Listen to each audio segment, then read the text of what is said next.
오전에 강의를 이제 간단히 요약하면은, 우리가 가치관을 바꿔야 되는데, 세속적인 가치관에서 이제 출가적인 가치관입니다. 가치관을 바꿔야 되는데, 그러려면은 이제 정견이 필요하다. 그래서 정견을 우리가 이제 갖춰야만이 이제 가치관도 바뀌지고, 또 마지막에 우리가 이제 유상발심이 아닌 무상발심을 할 수 있다. 그래서 유상발심은 병으로서 병을 고치려는 거나 같기 때문에 그거는 이제 우리가 수행해도 우리가 소개한 목적을 이룰 수 없다. 그래서 무상발심이면은 이제 우리가 소개한 목적을 달성할 뿐만 아니라 구경까지 설사 못 가더라도 이제 대심이 말했듯이 도둑놈이 어디서 숨어 있는지 그 정도만 우리가 알아도 우리 생활에 엄청난 이제 변화가 있습니다. 그래서 중간 과정을 이제 두게 되면은 구경까지 이제 또 해태해서 안 갈까 싶어가지고 선사 스님들이 사실 중간 과정 얘기를 잘 안 하시는데 서장에 딱 한 군데 이제 거기 나왔습니다. 나왔는데 중간 과정도 많이 있어야 됩니다. 있어야 이제 구경에 가는 분도 이제 나옵니다. 그래서 사회에도 이제 중산층이 많아야 그 사회가 안정이 되고 국가가 편안해지듯이 역시 중간 과정에 있는 분들이 많아야 거기서 이제 도인도 나오고 또 이제 초학자들도 이제 정말 구경까지 가는데 시간을 단축하고 그렇게 이제 수행하는데 굉장히 도움이 될 것이다. 그러면 이제 오후에는 이제 우리가 정견을 이제 갖춰야 하는데 그럼 정견이 뭐냐? 이제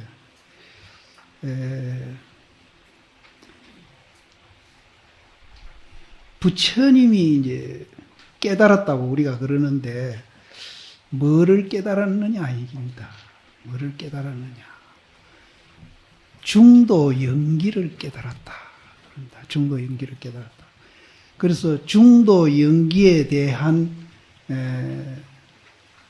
체험을 하게 되면은 우리는 이제 부처님과 똑같이 이제 깨달았다 이렇게 할 수 있고요. 설사 이제 깨닫지 못하고 이해를 우리가 하더라도 이제 그것이 이제 우리가 수행하는데 절대적으로 그 수행에 이제 영향을 미친다 하는 얘기입니다. 그래서 그러면은 이제 중도 연기에 대해서 우리가 이제 알아보는데요.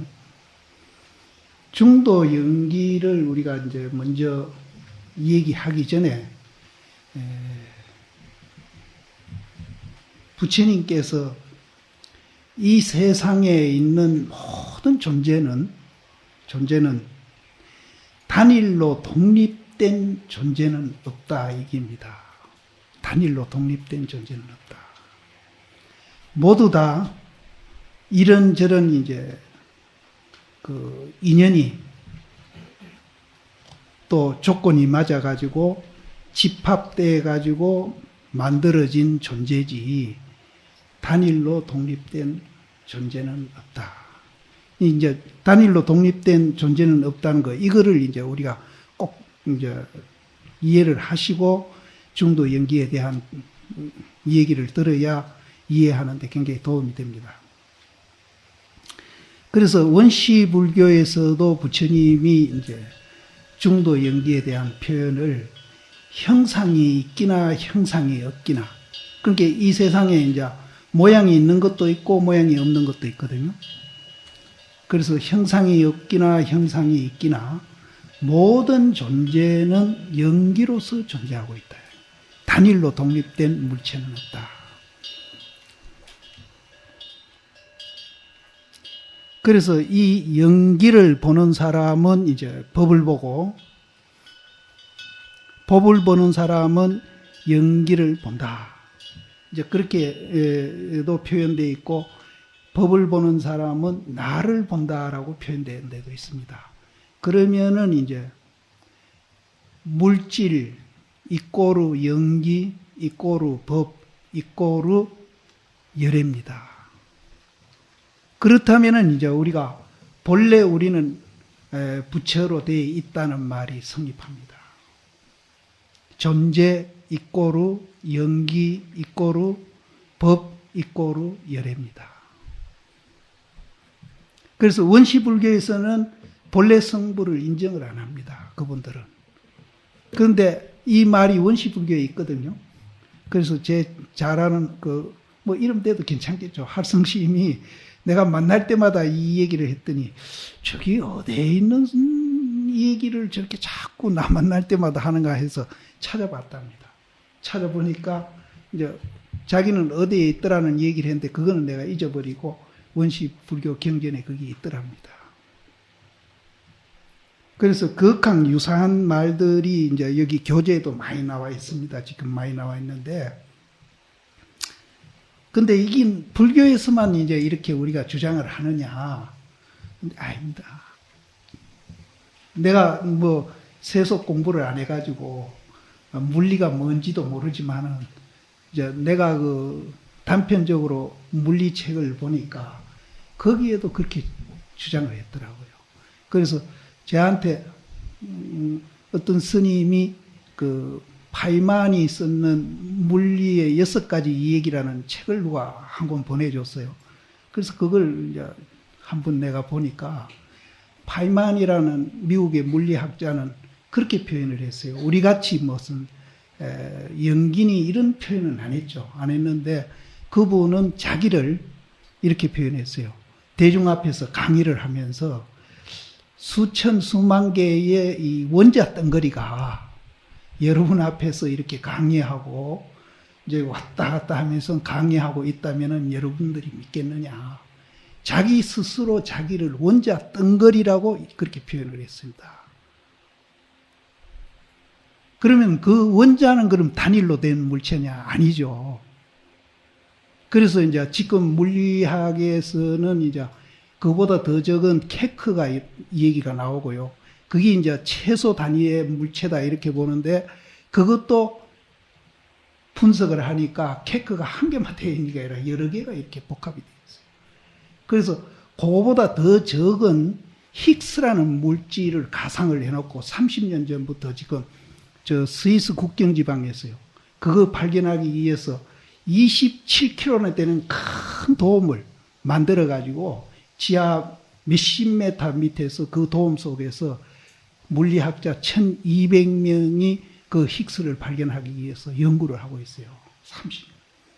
그래서 그거를 도움을 이제 새로 만들어서 힉스를 발견하겠다고 하는데 일본이나 독일이나 이런 나라에서 자기 나라 그거 유치하려고 굉장히 노력을 하고 있어요.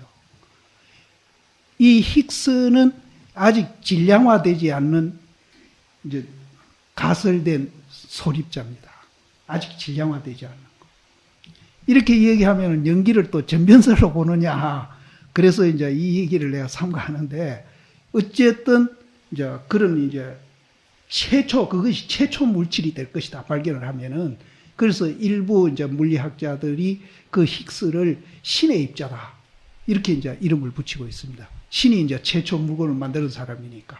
그렇게 이제 이 얘기를 하고 있는데 어쨌든 그게 이제 질량화되지 않았기 때문에 그것이 만일 발견이 된다면은 그것이 힉스가 이제 질량화돼서 최초 물체가 됐다고 그렇게 이제 증명이 된다면은 반야신경에서 색이 공이고 공이란 색이 말이 성립이 합니다.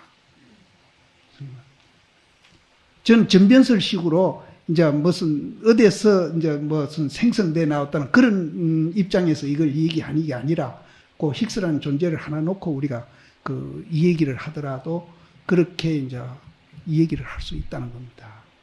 그래서 이거는 부처님만 주장한 게 아니고 지금부터 한 2600년 전에 부처님은 그걸 알고 계신 거예요.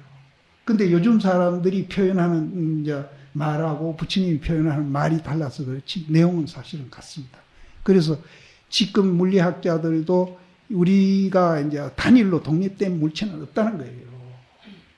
전부 다 복합되어 있다. 그래서 자기 스스로 원자 덩거리가 여러분 앞에서 이렇게 왔다 갔다 하면서 강의하고 있다면 여러분들이 나를 믿겠느냐, 그 말을 믿겠느냐, 이렇게 표현을 합니다. 그래서 어쨌든 부처님 말씀이 과학적으로 지금 증명이 돼 가고 있다 하니까 굉장히 반가운 일입니다. 그래서 부처님도 이제 이 세상에 있는 모든 물체가 단일로 독립된 물체는 없다 이겁니다. 전부 복합돼 가지고 만들어졌다. 그래서 우리는 이 몸띠를 지수화풍이 모였다 그러잖아요. 지수화풍이. 그래서 이제 우리 정신까지 포함해서 오원이라고 그러죠. 오원. 그런데 이 오원이 이제 개공이라 하니까 이게 이제 문제입니다. 지금 현재 우리가 듣고 보고 지금 이렇게 하고 앉은 이 존재 자체가 공이라 하니까 무슨 죽어서 나중에 썩어 없어져서 공이라 하면은 이해하기가 참 좋은데 이대로 공이라는 거예요. 그래서 사실은 태어나가 성장해가지고 늙어 병들어 죽어서 공이다. 이러면 우리가 이해하기 참 쉽습니다. 그런데 부처님 말씀은 그게 아니거든요. 태어나는 것도 공, 성장하는 것도 공, 또 늙는 것도 공, 병든 것도 공입니다. 여기 이사님도 계시지만 부처님은 병을 공으로 봅니다. 그리고 죽음도 공으로 봅니다. 이제 이러니까 어려운 거예요. 아까 내가 이제 그 물건을 들고 요 그대로 공이다. 그리고 불교에서 말하는 공은 그런 겁니다. 그럼 왜 공이라 하느냐 이거죠. 왜 공이라 하느냐.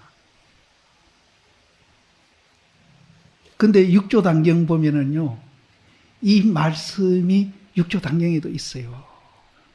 있습니다. 그래서 꼭 교학에서만 이 얘기하는 게 아닙니다.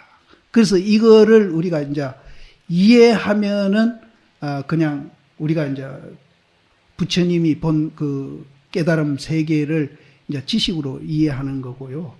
이거를 우리가 체험을 하면은 부처님과 똑같은 그런 이제 능력을 발휘하고 부처님과 똑같이 된다는 거예요. 근데 실제 우리가 지식으로 이해하고 있든 이해하고 안 있든 그 원리는 그대로 우리는 갖고 있습니다. 조금도 변함이 없어요. 근데 이제 우리가 착각에 의해 가지고 그것을 이해 못하고 깨닫지 못하고 체험하지 못하고 그 기능을 제대로 우리가 발휘 못하고 있다 뿐이지 그 원리에 의해서 지금 우리는 듣고 보고 저도 그 원리에 의해서 말하고 있는 겁니다. 그래서 어찌 보면은 참 불교가 굉장한 종교예요. 그래서 이 원리를 우리가 이해를 하면은 그렇게 행복해진다는 거예요. 남하고 비교도 안 하고 비교 안 하니까 평등한 줄 알고 이 평등이 정치적으로도 우리가 이제 평화도 올 수 있지만은 사회 전반의 모든 또 개인의 어떤 그 생각 이런 것들을 전부 정말 평화롭게 만든다는 거예요. 그래서 내가 어디에서 이 얘기를 하다가 황새가 다리가 길고 맵새가 다리가 짧은데 그 긴 거는 긴 거대로 짧은 거는 짧은 거대로 평등하다. 왜? 공이니까. 공의 입장에서는 평등하잖아요. 그렇게 이해를 하니까 그리고 그 후에 내가 이제 정부에 있는 분입니다. 빈부도 내가 평등하다 그랬거든. 근데 황새 맵새는 이해하겠는데 빈부가 어떻게 평등입니까? 그건 도저히 이해가 안 된다는 거예요. 평등입니다. 그럼 부는 뭡니까? 많이 가졌다는 거 아니에요. 크다는 뜻이고. 그럼 비는 뭐예요? 작다는 뜻 아닙니까? 그럼 그것이 둘 다 공인 줄 알면 평등입니다. 이제 그 후에 나오는 이제 그까지는 우리가 진공이라고 한다면은 그 진공이 성취되면 묘유가 나오는데 아까 구름이 그치면 햇빛이 나온다 했듯이 그 후에 이해되는 그 지혜가 굉장한 겁니다. 그럼 만일 빈부가 우리가 평등하다는 걸 알면은 기업주하고 노동자하고 생각이 180도로 바뀌어버려요. 어떻게 바뀌느냐 하면은 노동자는 기업하는 분에 대해서 저 사람 고맙다. 저 사람이 일자리를 만들어줬으니까 우리 집 생계도 유지하고 애들 공부도 시키고 참 고마운 사람이다. 이렇게 생각이 들어버린다는 거예요. 서로 대립할 때는 이해관계로 생각이 들었는데 그 평등하다거나 아니면 대립심이 없어지면서 그렇게 고마움을 느낀다는 거예요, 상대에 대해서. 그럼 또 기업하는 사람은 노동자가 있음으로 해서 자기는 평수도 좀 넓고, 뭐 삼성은 뭐 비행기 2대 샀다 합니다. 그건 좀 지나치대. 그런데 어쨌든 그분들로 인해서 환경도 좋은 데 살고 뭔가 남한테 대접도 받고 자기가 이제 이익을 보고 있으니까 그 노동자들이 일해주고 그렇게 해주는, 생산을 해주는 데 대해서 굉장한 감사한 생각을 낸대요. 그러면은 우리가 노사가 저렇게 치열하게 싸우고 1년에 몇 조를 소모하는 그런 투쟁을 하겠습니까? 이거는 이 시각 바꾸는 건 경제하고도 관계가 있습니다. 경제하고도. 사회 평화 안정까지도 우리가 이 관계가 있지만은 경제까지도 관계가 있다. 이렇게 이제 위대한 이제 우리가 이제 법을 개개인이 갖고 있으면서 내가 있다는 착각에 빠져가지고 모든 사람을 이해관계로, 이기심으로, 또 선익으로 이렇게 서로 대하다 보니까 이제 서로 발목 잡고 서로 싸웁니다. 그래서 이 지구상에 이제 우리가 갈등하고 있는 여러 가지 중에서도 그 이제 이데올로기 갈등은 우리나라만 지금 하고 있지만은 사실은 종교 갈등이 제일 심하거든요. 이런 종교 갈등도 우리는 극복할 수 있다는 거예요. 그래서 저는 그럽니다. 서가모니 부처님, 부처님 뭡니까? 영기란 말이거든. 하나님, 부처님. 이 세상에 있는 형상이 있기나 없기나 모든 존재는 영기로서 존재하고 있기 때문에 서가모니 영기캐도 좋고 하나님 영기캐도 좋고 인도의 알야신 영기해도 좋고 브라만 영기해도 좋고 그렇게 이해하면은 우리가 종교도 대립할 이유가 없습니다. 그래서 함석현 씨 그 은사되는 다섯 유영모라는 분이 있더라고요. 그분이 그 노자를 강의한 에세이집이 있습니다. 거기에 보면은 그분이 참 그 종교에 대해서 굉장히 박학해요. 박학한데 그분은 이제 연기설로 안 보고 이제 전변설로 보는데 이제 전변설 조금 이따 제가 설명드리죠. 전변설로 보는데 모든 종교는 전변설로 봐가지고 하나다. 그래서 이제 대립하고 싸울 이유가 없다. 그분은 그렇게 보는데 정말 그분 책 보다 보면 굉장히 박학다식합니다. 그런데 불교에 대해서는 잘 모르는 것 같아요. 그래서 이 연기가 우리가 이제 굉장한 위대한 발견입니다. 이 성철 씨 뭐 이 얘기 여기도 위대한 발견이라고 오절인가 오후에가 나오는데 정말로 이거는 굉장한 발견입니다. 그런데 그런 유산을 우리는 이제 부처님한테 물려받았는데 과연 우리 제자된 우리가 그런 입장에서 삶을 산다든지 또 그 좋은 그 삶의 방식을 이제 남한테 우리가 일러주고 하는데 과연 이제 몇 분이나 그 가치를 알고 우리가 진력하고 있느냐 이런 것도 우리가 한번 생각해 볼 만합니다. 저는 견성은 못했지만은 부처님의 그 발견한 그 세계, 뭐 우리가 지금 듣고 보고 하는 이거죠. 이거에 대한 그 위대함 같은 거는 정말로 말할 수 없다. 그래서 저는 금강경을 보면서 깬지스강 모래수만한 깬지스강 또 모래거든요. 그런 모래를 갖고 그런 보배를 갖고 남한테 보시하고 봉사하더라도 이거 한 구절 이해하는 것보다는 이제 그 공덕이 못하다 이랬거든요. 근데 젊은 시절에는 저는 그랬습니다. 와, 인도 사람도 굉장히 풍세네. 이게 삼국지 보면 굉장히 풍세거든요. 그럼 중국 사람들보다 훨씬 인도 사람들이 더 풍세구나 내가 그랬는데 지금은 그렇습니다. 제 생각은 뭐 조금 더 제가 뭐 가감해서 이 얘기 아니라 겐지스강, 수많은 겐지스강의 모래수하고 이거는 비교가 안 되는 겁니다. 사실은. 예. 그런 이제 우리가 큰 보배의 존재로서 우리가 존재하면서 착각에 빠져가지고 그건 뭐 자리 그건 몇 푼어치 안 되는 그런 지위 갖고 뭐 이렇게 서로 뭐 다투고 이러는 거 보면 정말 한심한 거예요. 그래서 어쨌든 우리는 이제 이런 위대한 발견에 대해서 정말로 부처님한테 고맙게 생각하고 이제 우리도 사실은 이제 그렇게 이제 돼야 되겠다 이런 마음을 이제 내야 됩니다. 그런데 아까 내가 어디까지 했죠? 연기가 단일로 독립된 물체는 없다 그랬거든요. 전부 복합돼 가지고 만들어졌다. 이제 복합돼 가지고 만들어졌기 때문에 이제 이 몸띠를 이제 우리가 비교한다면은 이 원자 덩거리가 이제 이렇게 원자가 모여 있다는 거예요. 그런데 요즘 이야기에서는 또 우리 몸띠를 60조의 세포 덩거리다 이렇게도 보고 있거든요. 그러면은 60조 수만 개의 원자나 세포 중에 어느 것이 내라고 하겠습니까? 어느 것이 내라고 하겠어요? 그럼 이 집을 그럼 비교해 봅시다. 이 집, 이게 그냥 하늘에서 단일로 독립된 물체로 툭 떨어진 거 아니잖아요.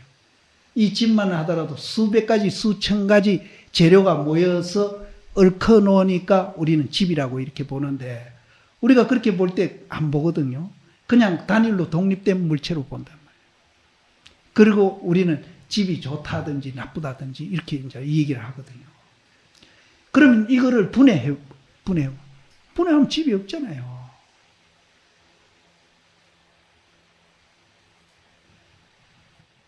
그럼 분해 안 하고 그대로 이제 조립된 그대로 집이라는 건 없어요. 재료들이 모여서 엉켜진 것 뿐이에요.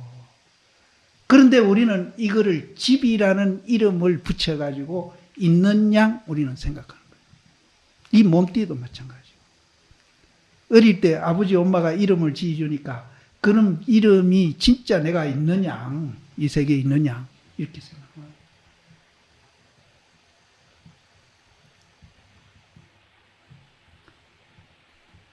내가 이제 여기에도 갈대이 얘기가 나오는데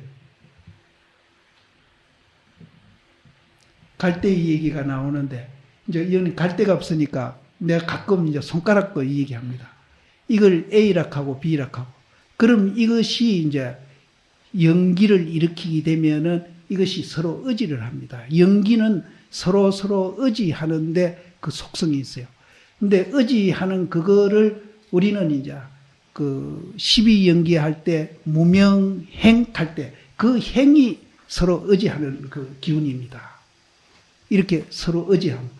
그럼 손가락이 독립되어 있을 때 이제 이렇게 됐었는데 이것이 서로 연기 현상을 일으켜 가지고 서로 의지해서 서로 하나가 이제 이렇게 이루어졌다고 한다면은 이제 삼각이 됐습니다. 그럼 이 삼각된 걸 우리는 C라고 가정하고 그럼 이 C는 지가 있고 싶어서 있는 게 아니거든. AB가 만들어졌거든요. 정확하게 하면은 AB가 있는 거죠. C는 아니에요. 그런데 우리는 C가 있다고 얘기하거든요. 그럼 이게 없어지면은 AB가 없어졌다 소리 안 하고 C가 없어졌다 이러거든요. C는 허구입니다. 이름뿐이에요. 이름뿐이에요.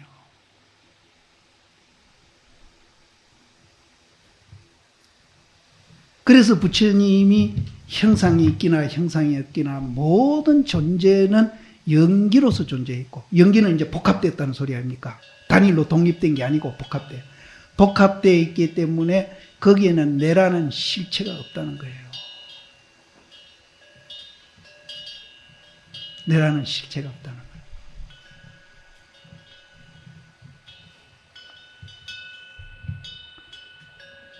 이해가 어렵습니까? 근데 여기에 이제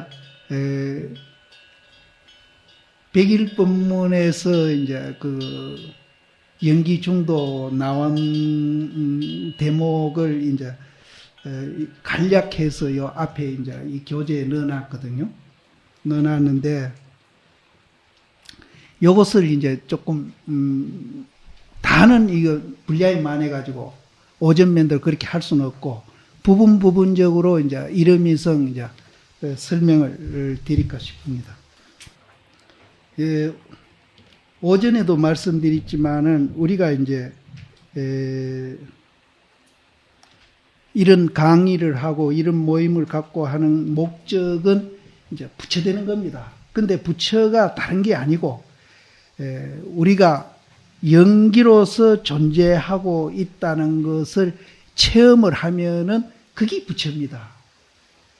뭐 부처님이 우리 몸띠에 따로 있어가지고 그것을 봐가지고 부처가 되는 게 아니고 우리가 영기로서 존재하고 있고 그 영기로서 존재하고 있는 것을 이제 우리가 지식이 아닌 이제 체험으로 우리가 그것을 깨달을 때 그때 이제 부처가 되는 겁니다. 부처가 되는데 거기에도 보면은 이제 우리가 그 부처를 되기 위해서는 가치관을 바꿔야 되고 그 가치관을 바꾸려면은 어떻게 바꾸는가 하면은 부처님이 깨달은 그 세계를 이제 이해를 하는 그 정견으로 이제 바꿔 가지고 무상발심을 해야 그것이 이제 우리가 공부하는데 기초가 된다. 그런 얘기입니다. 그래서 그거와 비슷한 얘기가 있어서 그거부터 제가 말씀드리면은 9페이지의 밑에서 넉제줄 불교는 하는 고습터입니다. 불교는 성불 즉 부처되는 것이 목적입니다.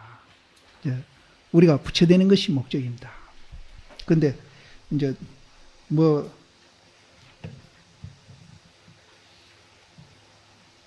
우리가 출세하는 게 목적이 아닙니다. 부처되는 게 목적입니다. 또 그러고 뭐 우리가 생활 환경을 뭐 좋게 해가지고 우리가 좀 편안하게 살고 이렇게 하자. 이런 것도 우리는 그게 목적이 아닙니다. 그래서 부처되는 게 목적이다. 그러나 은설과 이론만 가지고는 성불하지 못합니다. 은설 이론 가지고만 성불하지 못합니다.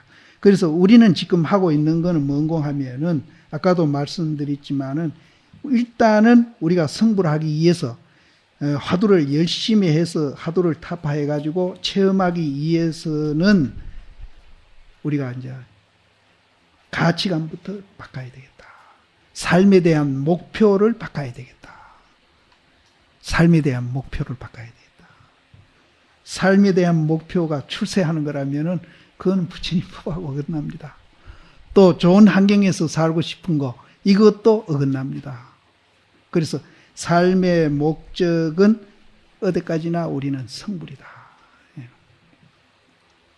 근데 이 성불이 우리가 뭐 출세하고 좋은 환경에서 사는 거하고 비교할 수가 없습니다. 그 가치를 비교할 수가 없어요. 근데 드러나는 신도님들한테 어디 나가서 이 얘기할 때 우리 한국 그 불자들은 너무나 욕심이 적다. 부처님 같이 좀 그런 큰 욕심을 한번 부려봐라. 그런다고 해서 살림이 망하고 사람이 뭐 누구한테 천하게 보이고 누구한테 갈세받고 그런 건 절대 아니다. 출세 안 하고 환경이 나쁘다 하더라도 그분은 다른 사람한테 굉장히 존경을 받는다. 존경을 받습니다.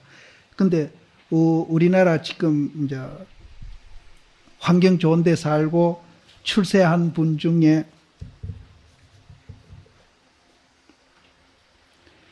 출세한 분 중에 사실 존경 못 받는 사람이 얼마나 많습니까?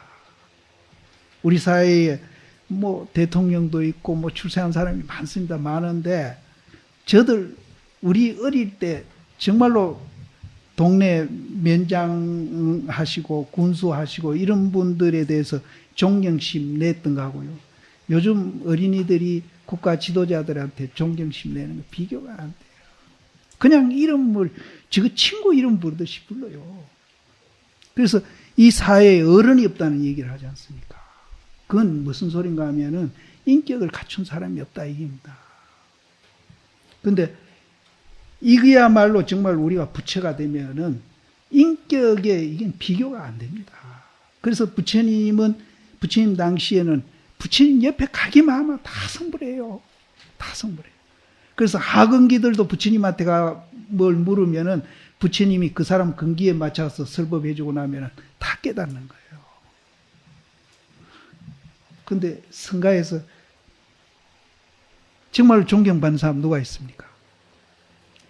근데 이제 요즘 틴나칸이나 이제 다라이라마 같은 분들은 상당히 존경을 받고 있어요. 근데 우리나라 불교가 티베트 불교나 저 동남아 불교에 비하면은 그냥 게임도 안 됩니다. 우리가 굉장히 법은 깊이 보고 있습니다. 이 선종에 들어와 있기 때문에. 그쪽에는 전부 손가락 불교라면은 우리는 그래도 달불교 하고 있습니다. 그런데 왜 우리 한국 스님들은 나를 포함해서 누구한테 존경도 못 받습니까? 예? 원인이 있습니다. 원인이. 생활화가 안 되어 있는 겁니다.